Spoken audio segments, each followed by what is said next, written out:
friends అందరికీ నమస్కారం friends ఇప్పుడే అందిన వార్త కేంద్రం హెచ్చరిక అప్పుడే ఇళ్ల నుండి బయటకు రాకండి ఈ ప్రాంతాల వారికి హై అలర్ట్ అయితే ప్రకటించింది వివరాలు వీడియోలో తెలుసుకుందాం వీడియో పూర్తిగా చూడండి అలాగే తప్పకుండా లైక్ చేయండి మరిన్ని అప్డేట్స్ కోసం ఛానల్ వెంటనే సబ్స్క్రైబ్ చేసుకోండి నిజాన్ని చూస్తే నిన్నటి రోజున కాల్పుల విరమణ ఒప్పందం తర్వాత మళ్ళీ కాల్పులకు తెగబడిన పాకిస్తాన్కి ధీటుగా బదిలిచ్చింది భారత్ అయితే ఉదయం నుండి ఆల్మోస్ట్ గా పరిస్థితులు చక్కబడినట్లే అంటున్నారు అయితే కొన్ని ప్రాంతాల వరకు ఇంకా హెచ్చరిక చేస్తున్నారు అప్పుడే ఎవరు బయటకు రావద్దు అంటూ అమృత్సర్లో మళ్ళీ రెడ్ అలర్ట్ అయితే ప్రకటించారు ఇండియా పాకిస్తాన్ మధ్య కాల్పుల విరమణ ఒప్పందం కుదిరింది కానీ పాక్ కవ్వింపు చర్యలకు ఇంకా పాల్పడుతూనే ఉంది ఒప్పందం కుదిరిన కొన్ని గంటలకి ఇండియా సరిహద్దు ప్రాంతాల్లో పాక్ డ్రోన్లను పంపింది జమ్మూ కాశ్మీర్ పాక్ ఆర్మీ సైతం కాల్పులు జరిపింది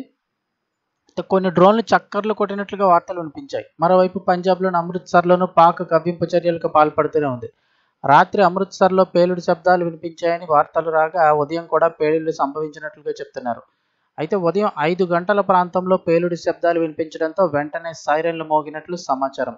ఈ నేపథ్యంలో అమృత్సర్ డిప్యూటీ కమిషనర్ సాక్షి సావనే ప్రజలను అప్రమత్తం చేశారు అమృత్సర్లో ఇంకా రెడ్ అలర్ట్ కొనసాగుతున్నట్లు ప్రకటించారు ప్రజలు అప్పుడే ఇళ్ల నుండి బయటికి రావద్దని చెప్పారు కిటికీల వద్ద కూడా నిలిచవద్దని బాల్కనీల్లో ఉండవద్దని హెచ్చరించారు ఎవరు బయట పడవద్దని తదుపరి ఆదేశాలు వచ్చేంత వరకు కూడా జాగ్రత్తగా ఉండాలని సూచించారు